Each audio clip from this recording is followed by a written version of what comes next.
What's up guys, it's Lord Both here with another video, and Overwatch 2 may be cooked. This comes to us from The Gamer. Overwatch 2's player count has dropped by almost 40% since Marvel Rivals launch. The article states, Marvel Rivals has been an unequivocal success. The hero shooter launched with a staggeringly high player count, only to beat it a few weeks later when the game's first season dropped.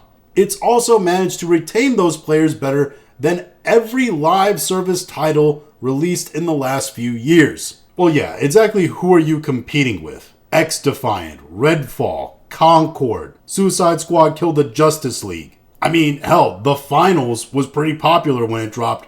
When's the last time you've heard somebody talk about the finals? All I'm saying is that live service games have been absolutely spammed in the last few years. And the vast majority of them have fallen off hard, if they ever got off the ground at all. Rivals' success has, though, unfortunately caused a knock-on effect on what is arguably its biggest competitor, Overwatch 2, with the Blizzard-developed hero shooter seeing an almost 40% drop in players since Rivals launched. Also, I would argue that Overwatch 2 is the only real competitor to Marvel Rivals. I mean, where's the other big hero shooters? Can anybody name one? Using data from SteamDB, we found that in the 3 months leading up to Marvel Rivals launch, Overwatch 2 was enjoying an average player count of 33,700 players. In the 7 or so weeks since Rivals was released,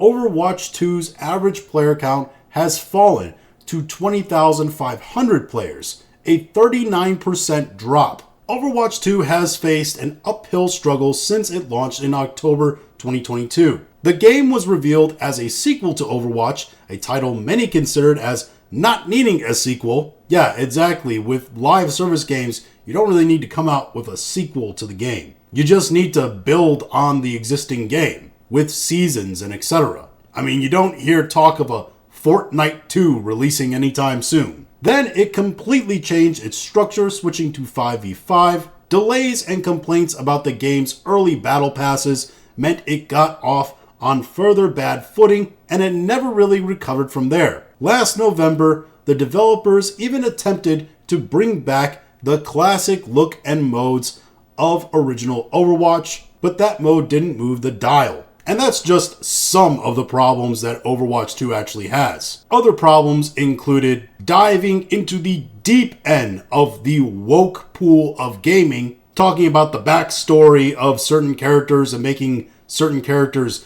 gay and lesbian and all that, which of course pissed off the anti-woke crowd. And they were also doing things like this story we see here. This comes to us via Game Rant. Blizzard refunding Overwatch 2 players after latest controversy. An issue that recently picked up some attention throughout the Overwatch 2 community has quickly been addressed by the team behind the game, who have confirmed that refunds are underway for players who purchase the Cyber DJ Lucio skin after it was accidentally sold as part of a bundle. This new Lucio skin in Overwatch 2 has made for something of a controversy lately. The premium cosmetic item was revealed to be coming soon as a free Twitch drop less than a day after it was first made available to purchase in the game shop, leaving many fans feeling like their excitement for the new Lucio skin had been taken advantage of. So you heard it right there. They were selling a skin, and in less than a day of the skin being sold,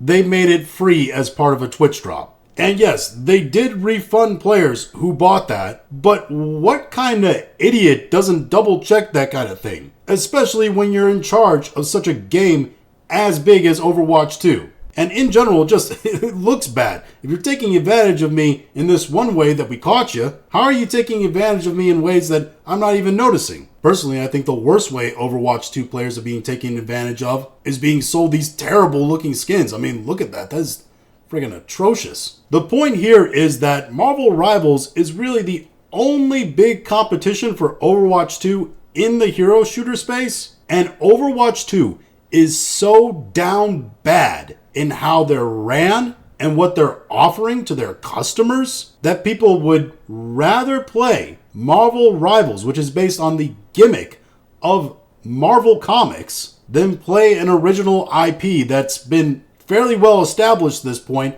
in Overwatch, that has that legacy factor to it, that has done really well in the past. They're absolutely fumbling the bag to the tune of losing 40% of their players. And if they don't right the ship real quick and make a big splash, they're going to be bleeding more players. And then the whispers of dead franchise are going to start coming along. But those are just my thoughts on all of it. If you have your own thoughts, go ahead and leave them in the comments. If you liked this video, go and like, share, and subscribe. If you didn't like this video, I appreciate you watching all of it, and we'll talk to you again later.